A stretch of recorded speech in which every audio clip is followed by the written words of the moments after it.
Kalau hari ini juga kalian dapat duit 1 miliar rupiah di dalam rekening kamu, kamu bakal ngapain? Apa kamu bakal quit kerja kalian? Apa kamu bakal keliling dunia? Apa kamu langsung beli mobil yang bagus cash? Apa yang bakal kamu lakuin? Kira-kira gimana?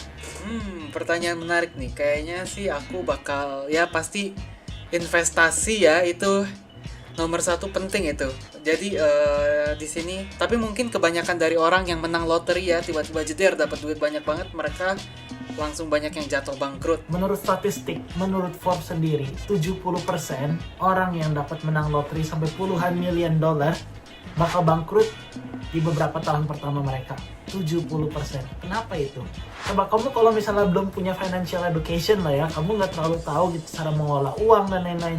Kamu dapat duit segitu, kamu mau apain? Ya aku foya-foya ya, aku jalan-jalan ke luar negeri, beli rumah, beli mobil, bagi-bagi duit ke temen kali ya.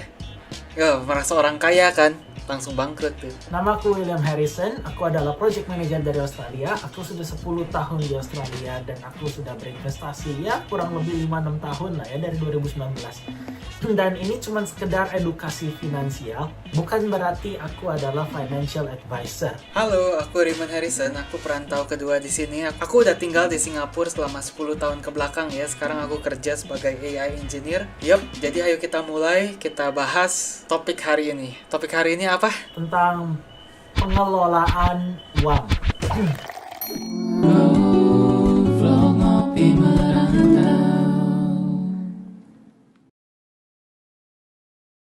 Gimana cara mengelola uang?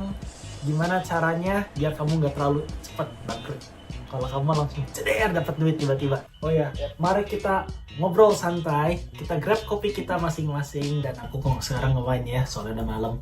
Aku minum air. Ayo kita minum santai, ngobrol sambil ngobrol. Ya, what did I just say? Nah, ada satu hal yang lumayan menarik ya. Kemarin tuh Koko lagi browsing. Ada nih fenomena kampung miliarder di Tuban, Jawa Timur. Jadi di video ini bisa di play auto. Warga di Tuban, Jawa Timur yang tadinya miliarder sebagian mendadak jatuh miskin. Sesuatu yang menarik di video ini, jadi istilahnya Pertamina tuh pengen ngebeli satu lahan di kampung namanya Tuban. Nah, dia pengen bikin gak tau lah kalang minyak atau apa. Jadi semua rumah-rumah di sana tuh pada dibeliin tuh sama Pertamina.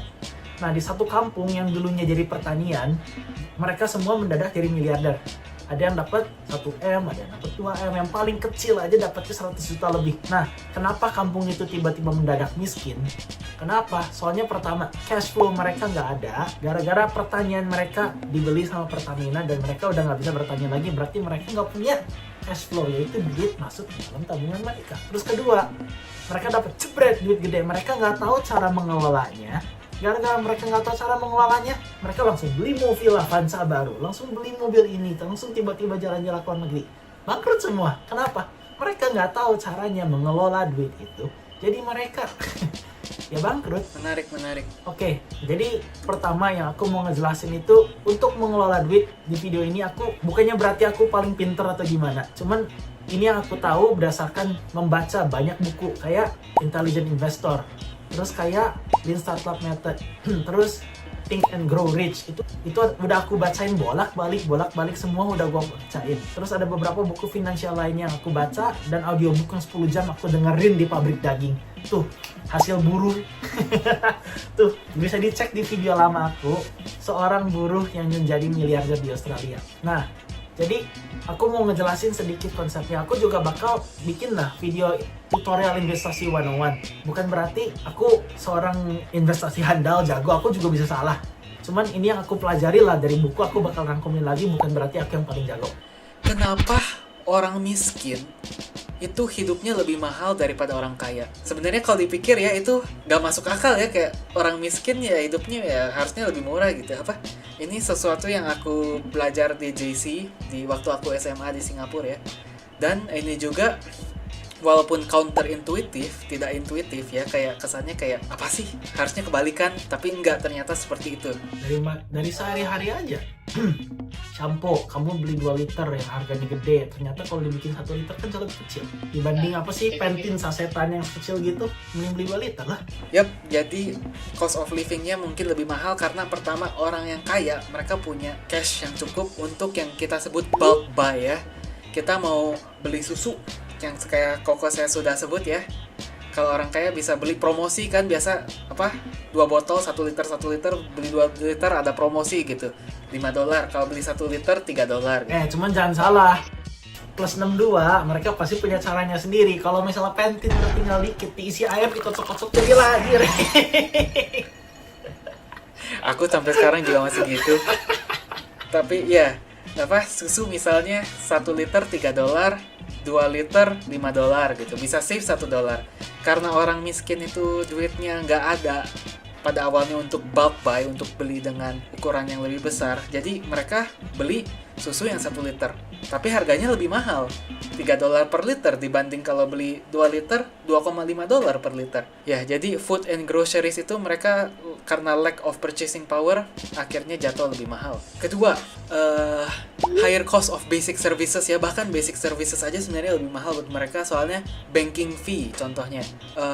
Karena mereka income-nya kecil, mereka harus rely on gaji daripada misalnya punya credit card yang kita bisa kumpulin poin, dapat cashback dan lain-lain ya. Karena kita cuma mau rely dari gaji, mereka juga pengeluarannya ya nggak bisa dipotong-potong kayak promosi-promosi cashback yang orang-orang punya credit card. Dan setidaknya kalau mereka punya credit card juga, mereka mau bayar cicilan credit card dan lain-lain, mereka suka mungkin bayarnya telat ya, soalnya nggak ada duit hari ini nih, nungguin gaji dulu, dan mereka dapat bayar telat, dapat penalti, keluar duit lebih banyak. Jadi orang miskin susah juga ya. Ketiga, rumah, housing ya.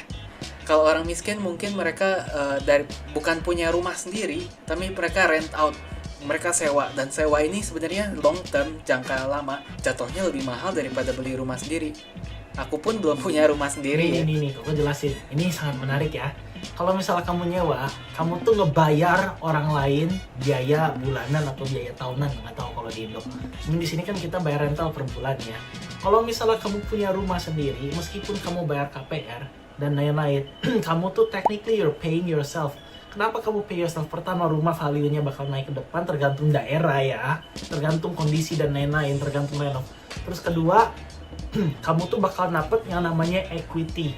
Jadi setiap kali kamu bayar, jadi kalau misalnya amit-amit nih ya, kamu tiba-tiba oh shit, aku perlu duit atau gimana, aku harus jual rumah. Meskipun biaya di awalnya lebih gede, bayar jebret nih, oh ya udah biaya awal lebih gede. Cuma begitu kamu KPR, kamu tuh dapat yang namanya equity. Begitu rumahnya dijual atau kamu bisa refinance, duit kamu yang pernah kamu bayar untuk equity rumah tersebut, belum termasuk interest ya, belum termasuk bunga. Kalau di sini ada yang namanya LMI, which is Lenders Mortgage Insurance dan lain-lain, itu duitnya bisa balik lagi kamu. Jadi kalau misalnya duitnya balik lagi kamu pas kamu jual rumah, jadi bakalan lebih mahal nyewa atau bakalan lebih mahal punya rumah sendiri. Meskipun biaya di awalnya lebih gede. Nah, itu dia. Dan juga kalau misalnya mereka cari tempat tinggal yang murah-murah gitu ya, kadang kan airnya suka bermasalah lah dan lain-lain, listriknya suka ngejepret gitu kan ya. Buat ngebetulin itu ya, buat ngebetulin hal-hal yang rusak-rusak kayak gitu, jatuhnya juga akhirnya lebih mahal gitu ya. Token listrik sih enggak ya, itu mah cuma bayaran doang sih.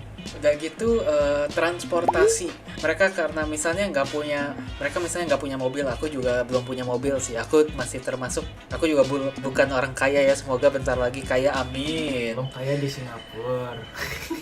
Kamu kerja di Singapura kaya nggak di Indo, Rey? Nggak tahu Kau kan juga belum kaya deh di Australia. Aku sewa kamar segini juga udah mahal banget ya, bisa dicek ke pengeluaran orang di Singapura rata-rata berapa, udah dibikin videonya. Tapi ya aku juga masih nyewa gitu ya. Tapi misalnya ya, kalau transportasi ya, kita kalau misalnya punya mobil itu lebih akhirnya bisa jatuh lebih irit daripada kita bayar Grab tiap kali ya, bayar Grab. Atau enggak kalau kita beli mobil yang lebih murah gitu. Kita beli mobil yang lebih murah tuh akhirnya engine-nya rusak lah, ininya rusak, reparasi akhirnya jatuhnya lebih mahal juga. Asuransi mobil mungkin nggak ada, kejeduk dikit gitu, bayar 100 juta kan nggak lucu gitu ya. Dan gitu healthcare pun karena mereka nggak punya asuransi yang bagus, Aku juga sebenarnya nggak ada asuransi sih. Jadi living like Larry ya, hidup seperti Larry. Aku nggak ada Emang asuransi. kamu di Singapura nggak ada compulsory SU insurance gitu? Barusan Koko juga baru dapet notif Nggak tuh, ada. ceting. Your smart access $99. Apa ini? Oh, asuransi Aku- $99. Aku bentar lagi mikir mungkin mau beli asuransi sendiri juga ya, tapi Koko sih nggak bakal mau Lagi ya kalau misalnya nggak mempertimbangkan. compulsory. Kalau misal Koko nggak perlu, Koko nggak mau. Cuman kalau misalnya di sini kan di Australia asuransi kesehatan perlu ya, wajib malah. Dan kenapa yang menarik ini orang miskin makin miskin, orang kaya makin kaya. Hey, jangan skip dulu video ini. Percaya nggak kalian kalau aku bisa bikin kartu ini melayang ya? Kalau aku bisa, kalian harus janji subscribe ke channel-channel kami dan tonton video kami yang lainnya ya. Ayo kita lihat. Hey, melayang beneran ini. Sesuai janji.